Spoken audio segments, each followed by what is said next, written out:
ओम नमो भगवते वासुदेवाय नमः। जय श्री राधे कृष्णा। दोस्तों, आई होप कि आप सब अच्छे हों।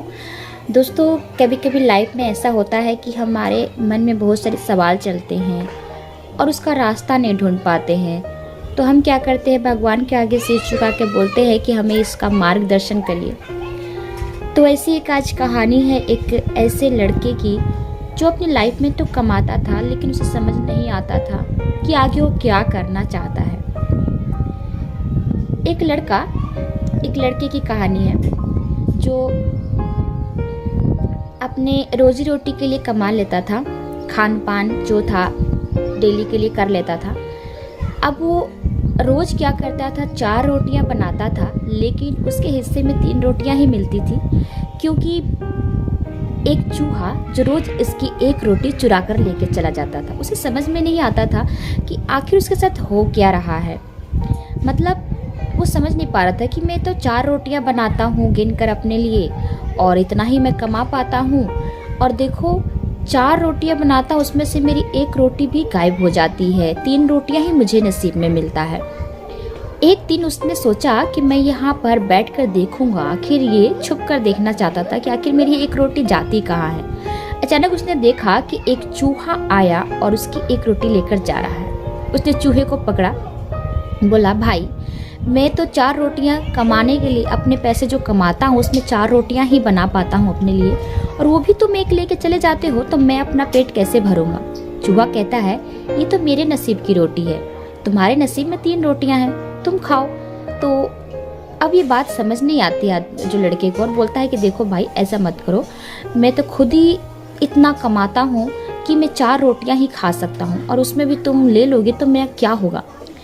और तुम्हें तो पता है मैं कितना कम कमाता हूँ, इतने में मेरा कुछ गुजारा भी नहीं होता है। तब उसके मन में बहुत सारे सवाल जो थे, जो चूहे के सामने रखने लगता है कि पता नहीं किस दिन में अपना सक्सेस हो पाऊँगा, किस दिन में आगे बढ़ पाऊँगा। तब चूहा कहता है, इतने सारे सवाल के जवाब तुम्हें एक इंसान दे सकते हैं जो पहाड़ी क्षेत्र में रहते हैं, महात्मा बुद्ध। उनके पास जाओ और उनसे अपने सारे सवाल पूछ लो, और हाँ, ध्यान रखना, वो सिर्फ 3 सवालों के ही उत्तर तुम्हें देंगे। ये सुनकर अब वो चूहे की बात सुन रहा है, तो बोल रहा है, ठीक है, क्या मुझे ये सवाल के उत्तर मिल पाएंगे वहाँ पर, कि मैं भाग्य मेरा कब खुलेगा, कैसे मैं आगे बढ़ूँगा, क्या मैं हमेशा मजदूरी करते रहूँगा। तो बोलता है कि जाओ और आराम से अपने जो प्रश्न है उसके उत्तर ढूंढ कर आओ। अब जो लड़का था वो चूहे की बात मानकर अपने जहाँ पर काम करता था, मजदूरी का काम करता था सेठ के यहाँ, वहाँ से 4-5 दिन की छुट्टी लेकर निकल पड़ता है महात्मा बुद्ध के दर्शन के, और उनसे अपने सवालों के उत्तर पूछने के लिए। रास्ते में जाते जाते उसे बहुत थक जाता है, तो रात भी हो जाती है, तो इसलिए एक घर दिखता है उसे। तो वहाँ पर गेट खटखटाता है, वहाँ से एक औरत निकलती है, तो पूछती है, क्या हुआ बेटा। तो बोलता है कि हम महात्मा बुद्ध के यहाँ जा रहे हैं, हमारे कुछ सवाल हैं पूछने के लिए, लेकिन रात बहुत हो चुकी है, इसलिए हम थोड़ा थक गए हैं, क्या आपके घर में हम एक रात के लिए रुक सकते हैं।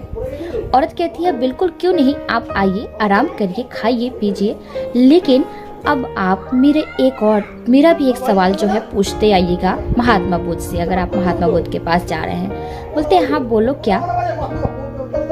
बोलते हैं कि मेरी एक लड़की है जो बचपन से ही नहीं बोलती है, गूंगी है, और 21 वर्ष की हो गई है, लेकिन अभी तक नहीं बोल रही है।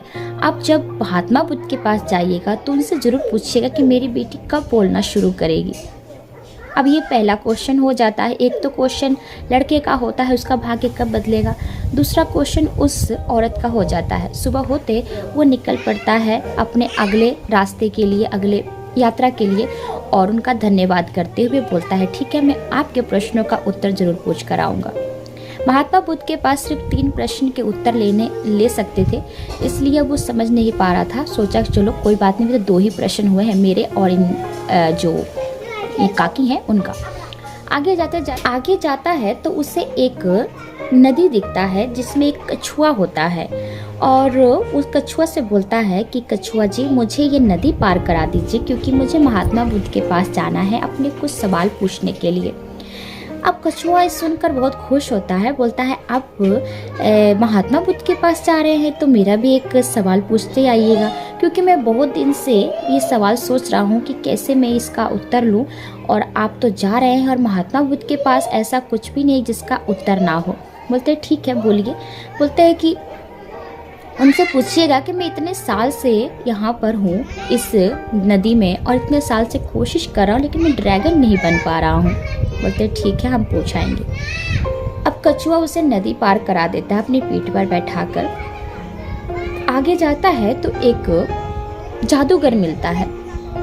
जादूगर से बोलता है, जादूगर जी मुझे ना यहाँ से उस पहाड़ी क्षेत्र पर पहुंचा दीजिए, मुझे वहाँ जाना है, वहाँ जहाँ पर महात्मा बुद्ध बैठे हैं। मुझे उनसे कुछ प्रश्न पूछने हैं, जो मैं बहुत ही दूर से आया हूँ उनसे प्रश्न पूछने के लिए।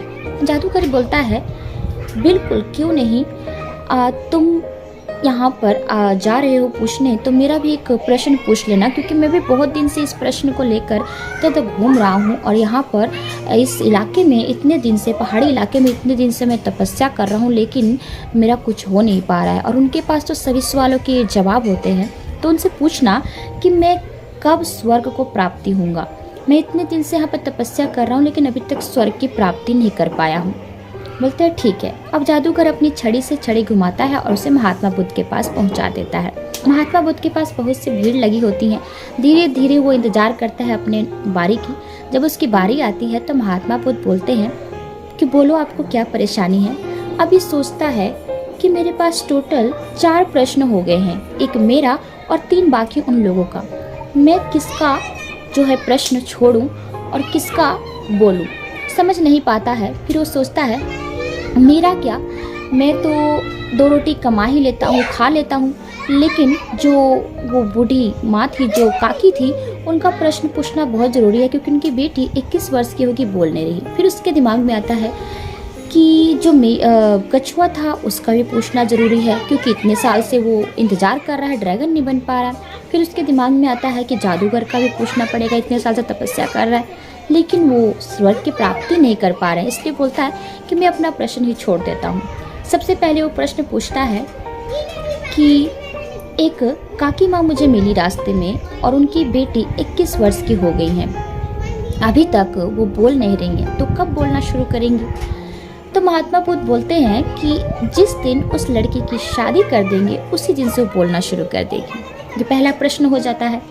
दूसरा वो पूछता है कि एक कछुआ जो नदी में इतने सालों से कोशिश कर रहा है लेकिन ड्रैगन नहीं बन पा रहा है, तो महात्मा बुद्ध कहते हैं जिस दिन वो अपना कवच उतार देगा उसी दिन वो बन जाएगा ड्रैगन। तीसरा क्वेश्चन पूछता है कि एक जादूगर है जो पहाड़ी इलाके में तपस्या कर रहे हैं लेकिन अभी तक स्वर्ग की प्राप्ति नहीं कर पा रहे हैं, कब करेंगे। तब बोलता है कि जिस दिन वो अपनी जादू की छड़ी छोड़ देगा उसी दिन वो स्वर्ग की प्राप्ति कर लेगा। अब ये 3 प्रश्न ही पूछने थे, इसलिए उसने अपना प्रश्न छोड़ दिया और बाकी सभी के प्रश्न पूछकर निकल पड़ा। रास्ते में सबसे पहले उसे जादूगर मिलता है। बोलता है तुमने मेरे प्रश्न पूछे। बोलता है हाँ मैंने पूछा, और महात्मा बुद्ध ने बताया कि जिस दिन आप अपनी छड़ी छोड़ देंगे उसी दिन आप स्वर्ग की प्राप्ति हो जाएगी। जादूगर ने उस छड़ी को उस लड़के को दे दिया। बोला इस छड़ी का मैं क्या करूँगा, पकड़ो, मैं इसे छोड़ूंगा तो आपको ही दे देता हूँ, आपने मेरा उपकार किया है। जैसे वो छड़ी को अपने से दूर करता है वो स्वर्ग की प्राप्ति हो जाता है। उसके आगे उस छड़ी की सहायता से वो नदी पर पहुँच जाता है। उसमें जो छड़ी जादू की छड़ी होती है, तो नदी पे पहुँचता है तो कछुआ मिलता है। बोलता है भाई तुमने मेरा प्रश्न पूछा महात्मा बुद्ध से। कहते हैं हाँ मैंने पूछा। बोलते क्या बोला महात्मा बुद्ध ने। बोले महात्मा बुद्ध ने कहा जिस दिन आप अपना कवच उतारोगे उस दिन ही आप ड्रैगन बन जाओगे। जैसे उसने कवच उतारा ड्रैगन बन गया, और उस कवच में एक मोती जो था उसने उस मोती को उस लड़के को दे दिया कि सोने की मोती जो है आप रख लो। और आगे वो चल जाता है उस औरत के पास जहाँ से वो पहले शुरुआत करता है यात्रा की। तो वहाँ पर औरत बोलती है बेटा आपने मुझे मेरा जो मैंने आपसे प्रश्न किया था वो पूछ कर आए महात्मा बुद्ध से। बोलते हाँ महात्मा बुद्ध ने कहा है जिस दिन आप अपनी बेटी की शादी कर देंगे उसी दिन आपकी बेटी बोलना शुरू हो जाएगी। अब औरत की खुशी का ठिकाना नहीं रहता। वो बोलती है आपसे अच्छा वर मुझे मिल भी कहाँ सकता है कि आप इतने दूर गए मेरे लिए प्रश्न पूछ गए।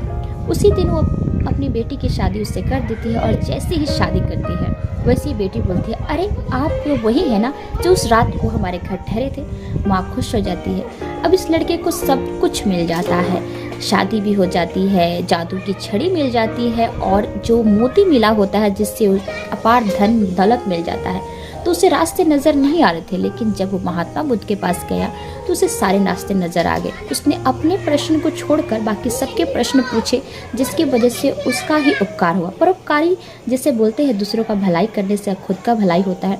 एक तरफ से ये भी मान सकते हैं, और दूसरा जब हमें कहीं रास्ते नज़र नहीं आते ना, तो सीधे अपना ध्यान जो है भगवान की तरफ केंद्रित कर देना चाहिए, जिससे हमें कुछ रास्ते नज़र आने लगते हैं। वो समझ नहीं पा रहा था कि मैं 2 रोटी कितने दिन कमाऊंगा, लेकिन जब चूहे ने उसे बताया कि जाओ और महात्मा बुद्ध से अपने सवाल पूछो, रास्ते में जितने लोग उसे मिले उसने सबके सवाल पूछे अपने सवाल छोड़कर, और इस सभी सवालों में उसके सवाल भी छुपे रह गए, जिसकी वजह से उसको इतना सब कुछ मिल गया। आई होप कि आज की कहानी आप सबको अच्छी लगी होगी। तो ऐसे ही अगली कहानी के लिए चैनल को सब्सक्राइब करके बेल आइकन दबा दीजिएगा। चलिए आपसे मिलते हैं अगली वीडियो में, तब तक के लिए राधे कृष्ण।